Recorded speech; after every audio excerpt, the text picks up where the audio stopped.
All right, friends, welcome to our meditation time.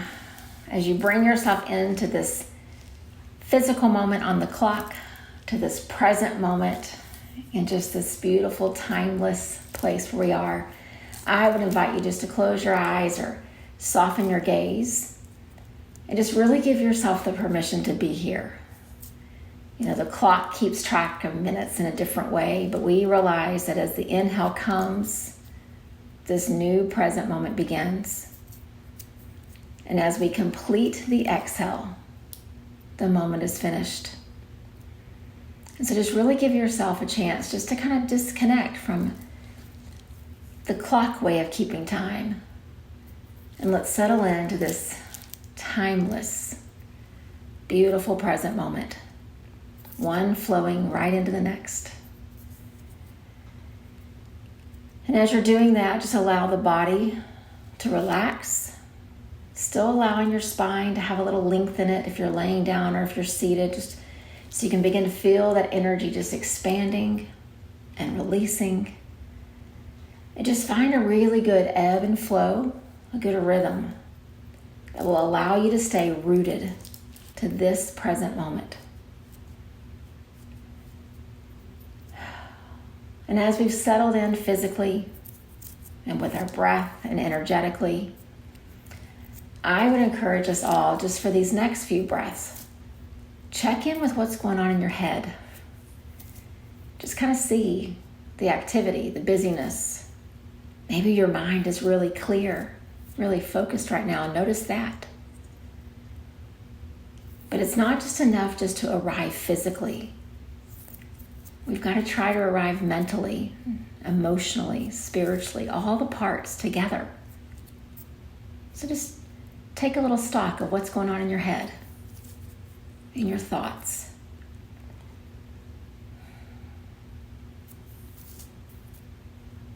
And then go a little deeper. Check in with how you feel. Whatever has gone on today, whatever it is that you're working through, just check in with those emotions. Validate them. See them. Embrace them. Try not to categorize them as positive and negative. Just be aware of what they are. And so through this month of October, we are on this journey of learning a little more about ourselves through the lens of karma yoga. Not the yoga that we do on a mat. Not the yoga that we do that's about studying, engaging in these texts. It's the yoga of action. And it is such a beautiful complement to our meditation practice. And so we'll spend some time in our days together just digging into this topic, this concept a little more. And beginning to see how it really can inform what we think, how we speak, how we schedule our time, how we interact with the people in our life. It truly does inform all the parts. And so just to set some context, karma yoga, the yoga of action. And when I say that, I know there are many of us, especially the ones of you that are like me, that think, this one's easy. I'm always busy. I'm always acting. I'm always engaged. Look at my schedule. Look how tired I am at the end of the day. I must be engaged in this karma yoga, this yoga of action. But what we learn about this is that it's the right action. It's not about being busy. It's about using our energy and our time, our effort in ways that truly do help to remove suffering from others and allows them to see the peace and the ease that come from this practice. Our best example of karma yoga is Gandhi. But sometimes when we start there, we automatically think it's unattainable. And so what I want to do in these minutes that we get to spend together is help us to see how realistic this is for us and how it really can change not only how you feel in each moment of your day. But it can really begin to transform how you reflect on the day right before it ends. It's not about being proud of your actions. It's just about having this beautiful contentment with how you used your time, how you spoke to people, how you acted. And so what I would invite us to do is I'm going to take you on a journey through something that I was a part of many, many decades ago that really grounded me in this practice of karma yoga. And it was this concept of a community garden. I know you've seen them on television. Maybe some of you have actually seen them in your neighborhood. Maybe you've been a part of it. You've seen it on a movie. So I want to just take you in a visualization and have you just picture something. Just imagine one of the most at-risk parts of the town that you live in, or maybe a town that you've lived in before, just a place where people don't always have access to the things that people in other neighborhoods have access to. You know, you go by the grocery store and you notice there's not a lot of good fresh produce. There's not anything in the store that's organic. Sometimes you even see things in the store that are just really unhealthy. And then you survey that neighborhood a little more and you notice that your heart starts to hurt. Because as you look around, you realize that humanity lives there in the same way that it lives in your neighborhood. But the access to things is just different. And it hurts your heart. And so then you round the corner of this neighborhood that you're picturing in your mind, and all of a sudden on this abandoned corner, or maybe a building stood, or who knows what was there before, but you look, and there's rows and rows of fresh vegetables and fruits being grown. There's people out there tending to it, going out to their cars for supplies, watering, weeding, smiling at each other, laughing and talking as they do this work. A community garden is this idea of planting a seed of hope in an area that needs it, so that every part of humanity has access to things that they deserve, that they need. If you've ever been a part of something like this, there is a sense of contentment and peace that comes not just so much from having your hands in the dirt and the earth, but from turning a place of hopelessness into a place of life and growth. And so how is that karma yoga? Keep this picture in your mind of this place, this bright spot of green and growth and laughter and community. So karma yoga is not just showing up and planting and weeding and watering and tending. Those are such valuable uses of your time, such beautiful uses of your energy. But karma yoga asks us that after we've done these things and we've tended this community garden and we've planted and we've pulled out the bugs that need to be pulled out and we've kept things safe and growing, that then we get in our car and we go home. And we don't stand around waiting to see who's going to pick the vegetables and who's going to say thank you and who's going to benefit from our work. Karma yoga means that the work is enough. That we're okay knowing that what we've done is helping to remove a little suffering from a neighborhood that's helping to bring a sense of peace and ease to people that need it. But we don't get attached to the outcome. Now, it doesn't mean that we can't be there and someone's there and we hand them something and there's this exchange between two human beings and it's beautiful.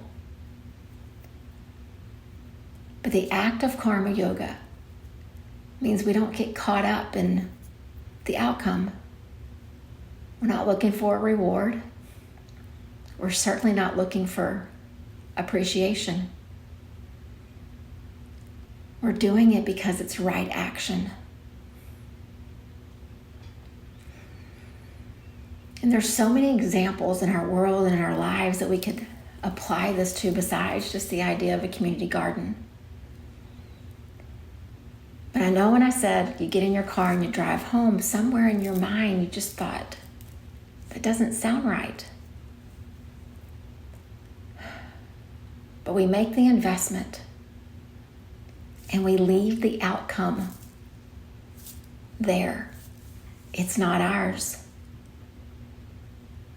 I think about the Native American culture, the lessons that they've taught us about leaving things for generations and generations to come. They don't tend to the land because they want to see their children or their grandchildren benefit from it. They tend to the land because they must. That's their act of karma yoga. They don't get to see the outcome. They don't get to see what happens generations after they're no longer in their body. Their right action is it. They act because they are compelled from a sense of humanity. And at its core, that truly is what karma yoga is. The last time we were together, I shared a poem about being able to take the lens that we see people with and see ourselves. See people whose acts and whose behaviors we struggle with, but realize that they're us. They deserve access to fresh vegetables. They deserve access to a place of hope and growth. They don't have to earn it. The fact that there is air in their lungs and blood running through their body, just like you and me, they deserve access. And so what I would invite us each to do is just to think for ourselves, what could this look like for me? Is there a place in my life that I could begin to invest? And then at the end of the day or at the end of the whatever the act is, I can get in my car and drive home and not worry about the outcome or the affirmation from someone that I've done well. I don't even need to stay to see the smile on someone's face. I just have to know that my actions were right. I know in our society, there's a whole lot of this whole cause and effect when we think about karma yoga. But I would really hope over these coming days as we sit together and we grapple with this concept that we let go of how society has defined it. And we get to this core of right action.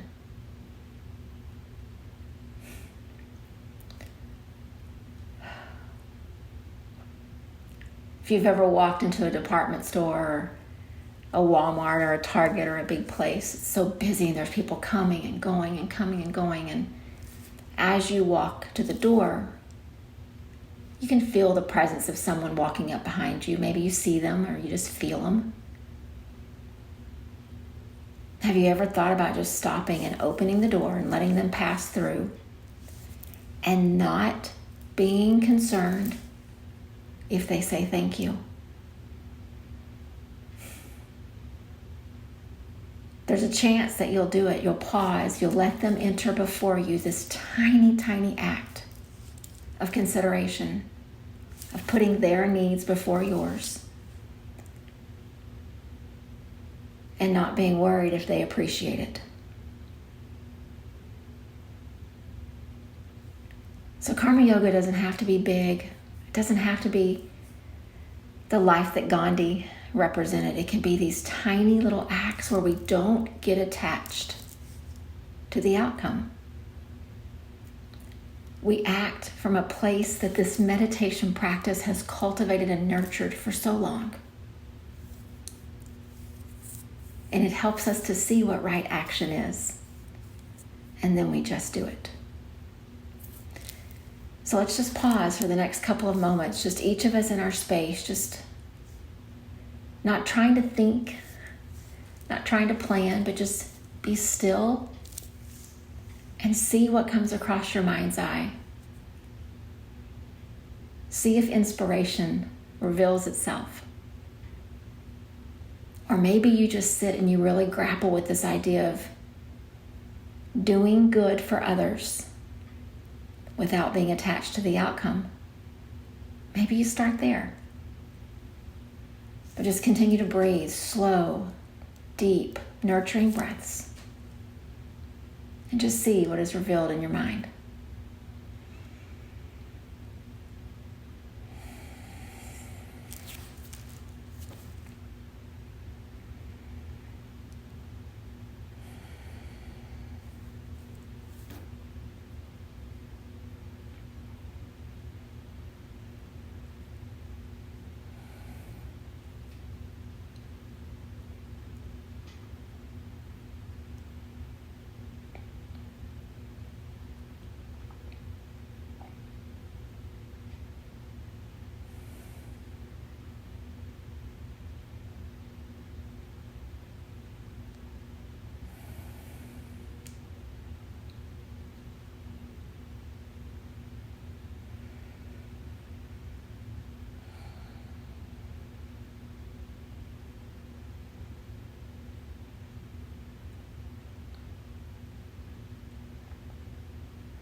And as you continue to breathe,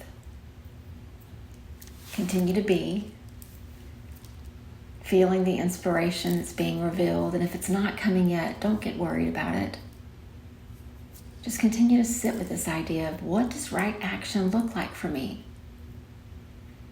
There was this beautiful phenomenon that started a few years ago where you'd see on social media or you'd see somewhere that someone would post and say, I went through my morning coffee run. When I got up to the drive-thru, the woman told me that it was already taken care of. The car ahead of me had already paid. And I kept seeing those popping up all the time, people being the ones that received someone else's good karma. And we didn't know who it was because the car had already gone. You couldn't track the license plate. And they didn't need to be tracked or seen. They just wanted to do something that was kind for someone else and gave them a chance to not have to spend their money on the coffee that day. So maybe they could use it in a different way. Or maybe that person just needed to have their faith restored in humanity. And by someone paying for their coffee, a little bit of hopelessness was chipped away so that hope eventually could be restored. Again, we don't have to all go out and end domination by one country over another the way that Gandhi did. We just have to think to ourselves, what is right action in my world? Where will I go tomorrow? Who will I see? With whom will I interact? And what can I do to ease their suffering, to help them experience the peace and the contentment that I experience every day from this practice? And then how do I do it and not get attached to the results? It's a learning process, and we'll be sitting with each other in the coming days, practicing a little more. But for now, just continue to stay open and just continue to ask the question, what is right action for me? Karma yoga. I truly believe that it's the yoga that will begin to transform our world in a way that it needs to be transformed. One act, one person at a time. Namaste.